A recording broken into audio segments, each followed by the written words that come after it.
السلام عليكم ورحمة الله. الحمد لله رب العالمين، والصلاة والسلام على أشرف المرسلين نبينا محمد وعلى آله وصحبه أجمعين. We continue inshallah ta'ala with الروض المربع and the last part of the chapter of إزالة النجاسة.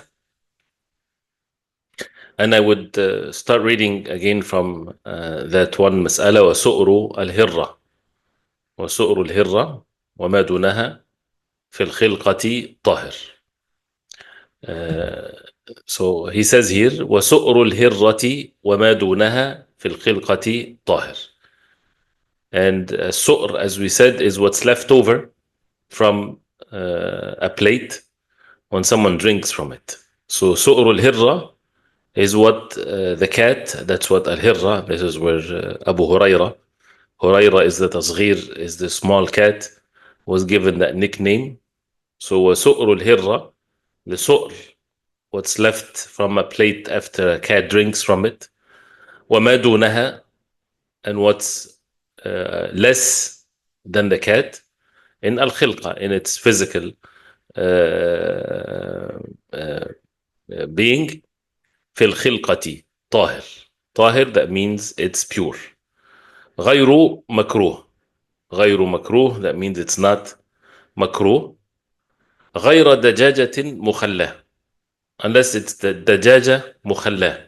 The dajaja, as we said, is the chicken. مخلاه with a shadda like that, that means it's left to in the outside.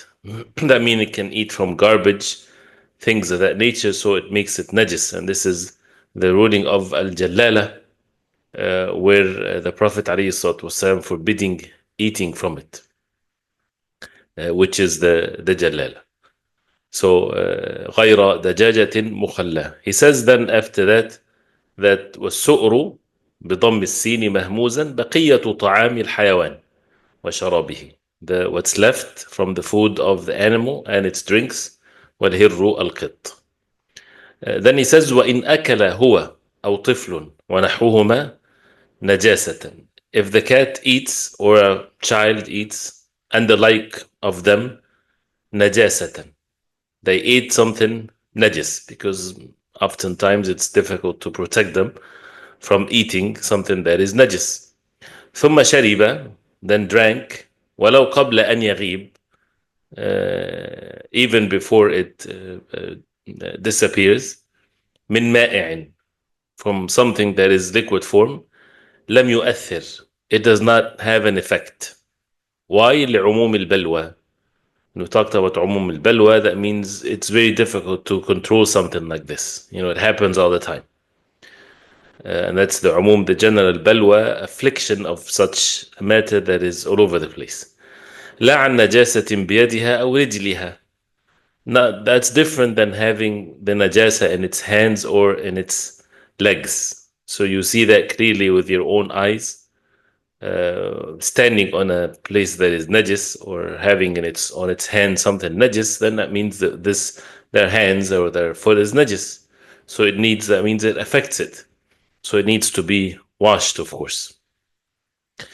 And ولو وقع ما ينضم دبره في مائع ثم خرج حيا لم يؤثر. Also, if something fell here in a مائع, which is liquid form, but what that thing that fell in it, it's from the type of animals where it's دبره ينضم. That means it's dubur, or the place where the feces comes out from, closes up when it falls, when it's thrown into water, for example. So that means there's no najasa is going to come out as a result of this. ثم خرج حيا, then it came out alive. لم يؤثر, did not affect basically the water, different than if it dies there. So different than if it dies there, then of course it affects it. So this is the last thing that we talked about last time. And then he says وسباع البهائم وسباع البهائم وسباع الطير. Let's see first الزاد, the red. وسباع البهائم والطير والحمار الأهلي والبغل منه نجسة. And that's the last part here. So سباع البهائم. السباع is the plural of السبع, which is the predatory animals, the animals that hunt. So سباع البهائم, so the animals they hunt. وسباع الطير, and the same thing, the predatory birds, like the eagle and the like of this. التي هي أكبر من الهر خلقة, that is greater than the cat in its physically. But here, the ulama had pointed that out in here. Here he's referring to سباع البهائم, right? So سباع البهائم is the only thing that he mentioned, or that he meant here by it's greater than the cat. So if an animal that hunts and it's bigger than the cat, not that the bird is bigger than the cat. The bird, it doesn't matter. If it's from the predatory birds, then it's predatory birds. Meaning, not when it's small, it does not affect. No, meaning that this is normally what this animal is. So if it's normally bigger than the cat, not the particular animal, just in general, it's bigger than the cat. This is what refers to سباع البهائم, the animals that are on the land, not the birds. So he says here, والحمار الأهلي. الحمار الأهلي is the domestic. الأهلي is the domestic. حمار, which is donkey. والبغل, and the mule, منه, is part of the same category as الحمار. The mule is the same as the domestic donkey. أي من الحمار الأهلي. لا الوحشي. الوحشي, the wild donkey, which is the zebra, is different. So these things are najisa. They are impure. So, and this is, what he mentions here. There is, let me continue first. وَكَذَا جَمِيعُ أَجْزَائِهَا وَفَضَلَاتِهَا. And also the same thing with all its different parts and its fadalat, its droppings. All of it is najisa, or impure. He says, لأنه صلى الله عليه وسلم لما سئل عن الماء. The evidence is when the Prophet عليه الصلاة والسلام was asked about the water. وما ينوبه من السباع والدواب. وما ينوبه, that means what comes along on it to drink, and they keep on coming back and forth from the السباع, the predatory animals, and الدواب, the animals in general. So the Prophet عليه الصلاة والسلام, he answered, and the question was what to do with this water, is it pure or not? So the Prophet عليه الصلاة والسلام, he said, إذا كان الماء قلتين لم ينجسه شيء. The hadith of al-قلتين. If the water is قلتين, nothing would impurifies it or make it najis. So this is what the hadith. مفهومه, the mafhum, the understanding of the hadith as a result of what the Prophet ﷺ said from the question, أنه ينجس إذا لم يبلغهما. That means if it's less than قلتين, the water from السباع والدواب coming and drinking from it. وقال في الحمر يوم خيبر. And he said with regards to al-humur, the donkeys, on the day of Khaybar, when they were cooking it. And the Prophet ﷺ, in the day of Khaybar, while it was in the pots and it was boiling, he commanded them to throw it away. And he said, إِنَّهَا رِجِسٌ. Indeed, it's rijis, it's impure. He says, مُتَّفَقٌ عَلَيْهِ وَالرِّجِسُ النَّجِسُ وَالرِّجِسُ النَّجِسُ. So this is what's mentioned here. But there's another narration, riwayah from Imam Ahmad rahimahullah, that the donkey, the domestic donkey, and the mule, they're all pure, right? And this is the majority, because when it says that it's impure, there's implications to it. Of course, if it dies, everyone agrees that it's najis. If it dies, it's najis. But while it's alive, it's pure, because the Prophet ﷺ would ride on it, and it might have something on its body or sweat or the like of this. So if they were impure, the Prophet ﷺ would stay away from it, and they would have them ride on it. That means they would eat some things and they would leave some things. So that's why it's then evidence for those who talk about even su'r, what's left after the baghl or the mule or the donkey eat or drink from, then it's not impure. But when it dies, of course, this is something that is impure. And the hadith can give many different meanings to it, not necessarily that, if someone is not sure if the water is najis or not. Right. So, and this is also when they were cooking it in Khaybar, this was after it died. So after it died, yes, this is agreed upon that it becomes najis because it's maita, and this is how they are. So this is with this last mas'ala or the last matter here, that is in izalat and najasa. So not sure if we, inshallah, you guys need to review the chapter and make sure that you understand it very well. And we can just continue, inshallah ta'ala. So then the next chapter is Babul Hayd. Babul Hayd. And al-Hayd, as it's going to be defined, which is basically the blood of the menses, or the menses in general, the monthly cycle, and comes with it in the same category, the nifas, which is the afterbirth bleeding. And as usual, the definition of it linguistically and religiously. And I'm reminding everyone again, inshallah, that when we're studying the book, and this is how studying is. We're not given a general lecture about these types of matters, or the fatawa of the ulama, or what some of the ulama specifically chose. We're just studying to take us, inshallah ta'ala, to the next level, inshallah ta'ala, basically studying the fiqh. So he says, asluhu, the asl, the foundation, and the word asl, it depends on what context it's used for. If it's an usul fiqh, it means something. If it's linguistically, so where it come from, basically. So asluhu as-sayalan. As-sayalan is something that is from a sail. A sail is flood. So that water comes down. As-sayalan. Min qawlihim, from what they say, حاض الوادي. The wadi is the valley. حاض الوادي. The word حاض from al-hayd. That means إذا سال, when it floods. So they say حاض الوادي, when the valley floods, they say حاض الوادي. So it comes from السيلان, being flooded. وهو شرعا, what is the definition of al-hayd? دم طبيعة وجبلة. دم طبيعة, blood that is طبيعة, natural blood. وجبلة, جبلة, that means Allah created women that way. جبلة, this is والجبلة الأولين, the creation in the beginning. So this is what the جبلة, this is how Allah subhanahu wa ta'ala created things. Right? So جبل الله عز وجل, not جبل mountain, no, جبل الله بنات البنات أو النساء. Then Allah subhanahu wa ta'ala, He created the women that way.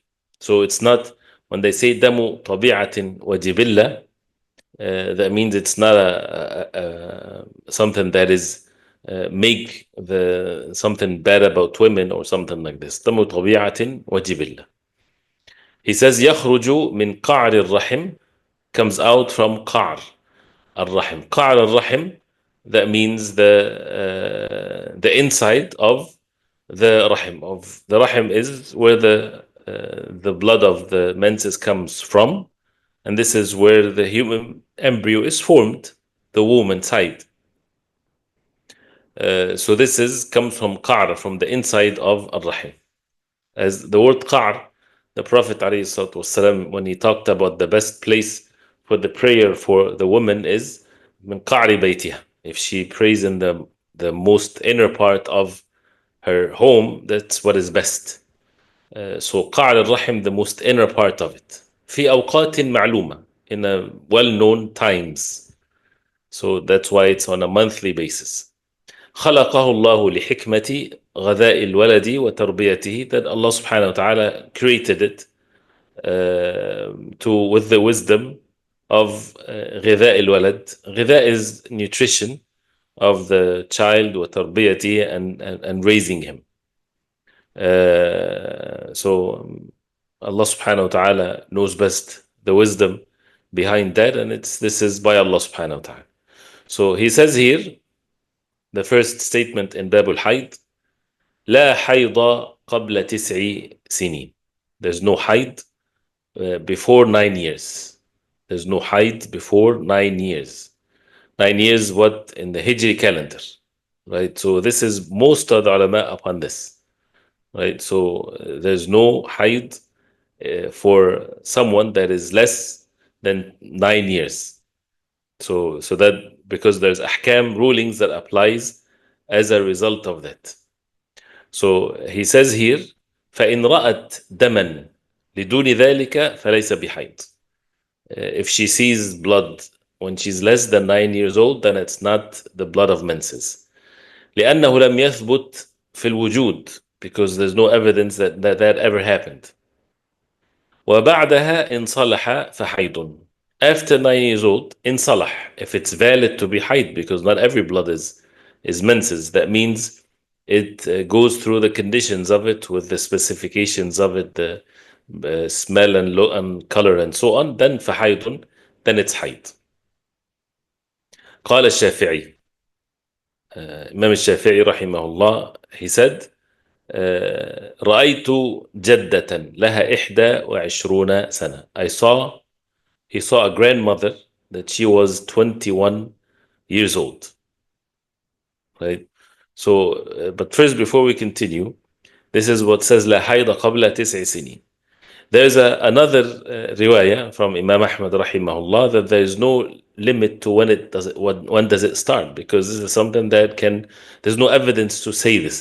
That's why he says here لم يثبت في الوجود, there is no evidence from what people witnessed, right? So does that make it the ruling like this? So that's another narration that there's no limit to when does it start. But the statement of Imam الشافعي رحمه الله says رأيت جدة لها 21 سنة. That means if you think of it, that means she was pregnant when she was before 10 years old. And the same thing because she became a grandmother. So if she's 9 years old and she was pregnant, that means she gave birth before she was 10. And then she had a daughter, right? Or a son or whatever. She has a daughter, I'm sorry. And then the daughter was another 9 years. So that means, if that's even if she gave birth after 6 months. So this is what he meant here. And this is something that he saw himself, rahimahullah. So the first mas'ala, which is when does the haid starts? So here one opinion, قبل 9 سنين, or there's no limit to when does it start. ولا حيض بعد 50. After 50 years old, there's no haid. This is a very serious opinion here. So this is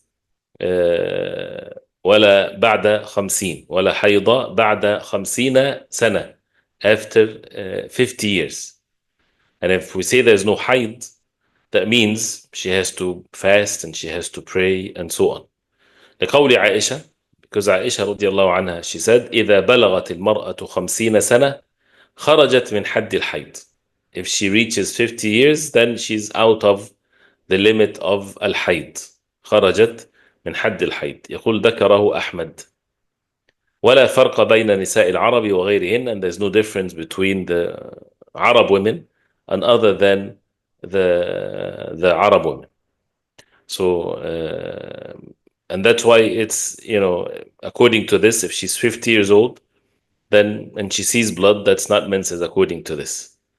But then the other opinion, right, which is another narration, that there's no had, there's no limits to it if it's haid.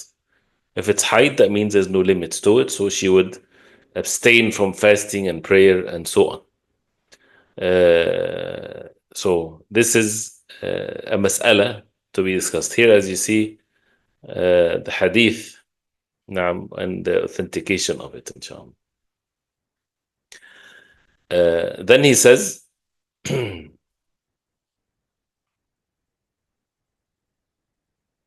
so again, what's the action has been upon? is there's no limits to what's before and after, the first and the end.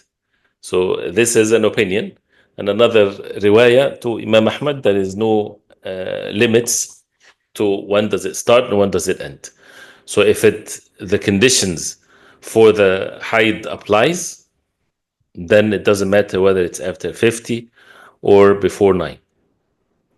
Because the evidence is very clear. It's about the haid itself and the blood of the menses. And there's no authentic narration from the Prophet ﷺ that proves this had or that limit. And this is a statement that can be attributed to the norm, or this is what have been experienced. So this is, he says, وَلَا حَيْضَ مَعَ حَمْلٍ. And also there is no haid with pregnancy. So no haid before 9, no haid after 50, and all of that is with the hijri, by the way. And no haid with pregnancy. وَلَا حَيْضَ مَعَ حَمْلٍ. قال أحمد, Imam Ahmad rahimahullah, he says, إنما تعرف النساء الحمل من قطاع الدم. Women, they get to know that they're pregnant by there's no dam, انقطاع, termination of the blood, meaning the blood of the menses. He says, فإن رأت دما, so if she sees blood when she's pregnant, فهو دم فساد, not دم طبيعة, دم فساد. That means it's just blood of fasad. It's not the haid, it's not the menses, it's something else. So دم فساد لا تترك له العبادة, she does not leave the ibadah for it. So the ahkam, the rulings of al-haid do not apply if she sees the blood when she is pregnant. لا تترك له العبادة ولا يمنع زوجها من وطئها, and therefore also because it's part of the ahkam that her husband is not to be prevented from having relations with her. ويستحب أن تغتسل بعد انقطاعه, and it's recommended that she would تغتسل, that she would take a غسل, make a غسل after it's stopped, meaning the دم الفساد or the dam when she's pregnant. إلا أن تراه قبل ولادتها بيومين أو 3 مع أمارة فنفاس.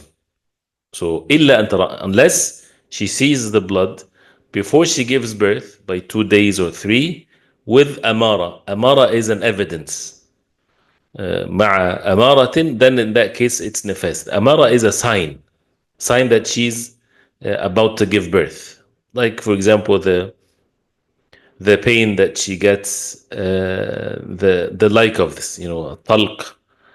So this is then in that case it becomes nifas, becomes the afterbirth bleeding, which takes the same ruling as al-hayd. ولا تنقص به مدته. ولا تنقص به مدته. If she sees that blood before she gives birth, it's considered to be nifas, the afterbirth bleeding, but it does not affect the time of a nifas, because it's going to be mentioned that the nifas is for how many days and things like this. It does not get included in the counting of the days of an nifas in this case. So this is what's mentioned here. So with regards to يستحب أن تغتسل بعد انقطاعه, and this is استحباب or recommendation to be on the safe side, basically, according to the madhab, and to be away from the differences of opinions, unless it's a day or 2 or 3 before the giving birth. That means it's nifas or afterbirth bleeding in this case, right? So it has to be with a sign, the sign that she's about to give birth. So this is with regards to no haid if the blood is in these 3 cases. لا حيض قبل 9 سنين ولا بعد 50 ولا مع حمل. Then after that he says وأقله يوم وليلة. أقله, that means the least or the minimum number of haid days. أي أقل الحيض يوم وليلة, a day and a night. يوم وليلة. This is the minimum when it comes to the time of al-hayd. That means less than 24 hours, it's not considered to be hayd. يوم وليلة, usually when it's mentioned, that means it refers to 24 hours. So if it's less than 24 hours as blood, but it's less, it goes away after some time, and it's less than 24 hours, that means it's not height. How would she know? Then that's an issue when it becomes, when she first get to see the height. So if it's less than 24 hours, it's not considered to be haid. That means she has to make up the salah if she stops and things like this. So this is يوم وليلة.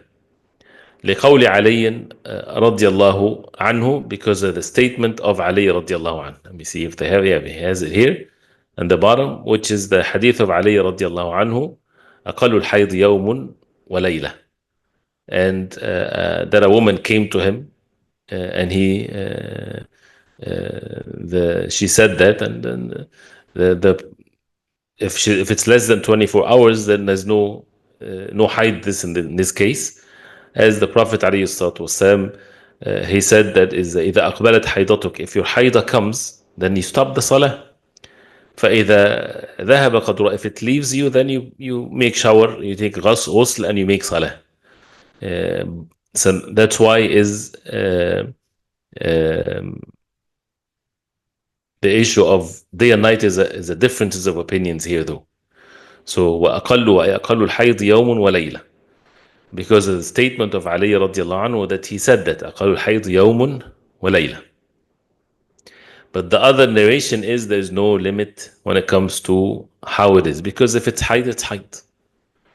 So as you see here, the Masail of al-Haid is the chapter of al-Haid is one of the difficult chapters, right?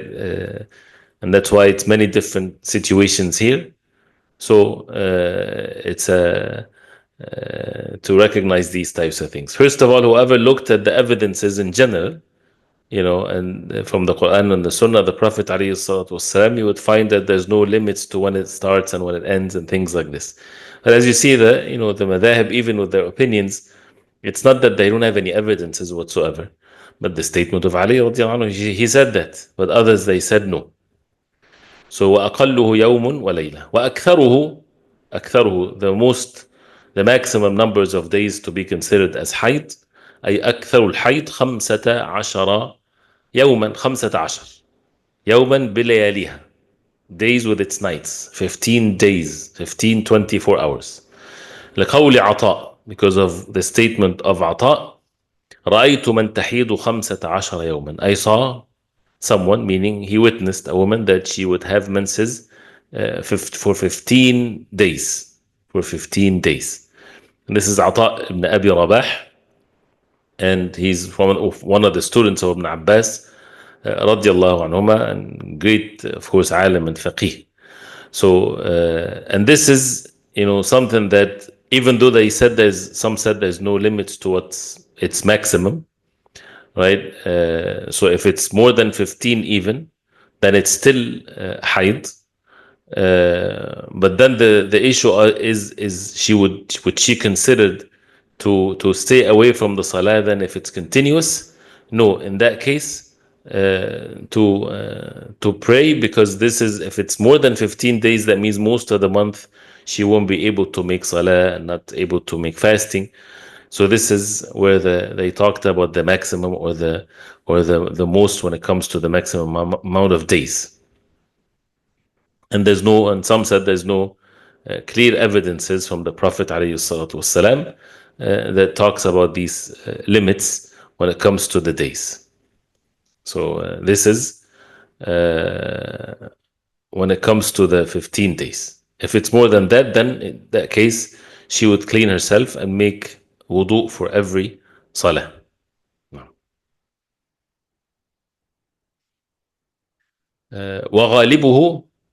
وغالبه, most of it, أي غالب الحيض, the norm. الغالب here is the norm. 6 ليال بأيامها, 6 days, 6 nights by its days. I mean 6 times 24. أو 7 ليال بأيامها, or 7. Again, if you're memorizing a Z, you will make tanween here. وغالبه 6 أو 7. But here without tanween, because there's mudaf to it in the sharh of al-Rawd al-Murbi. وغالبه 6 أو 7.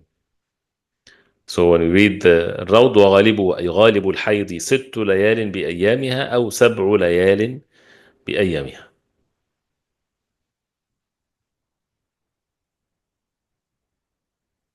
Uh, we'll stop here inshallah. We'll stop here so that we kind of digest, if it's correct to say, the masail and to try to comprehend it inshallah. So we took only here لا حيض قبل 9 سنين ولا بعد 50 ولا مع حمل وأقله يوم وليلة وأكثره 15 وغالبه 6 أو 7 meaning days and nights.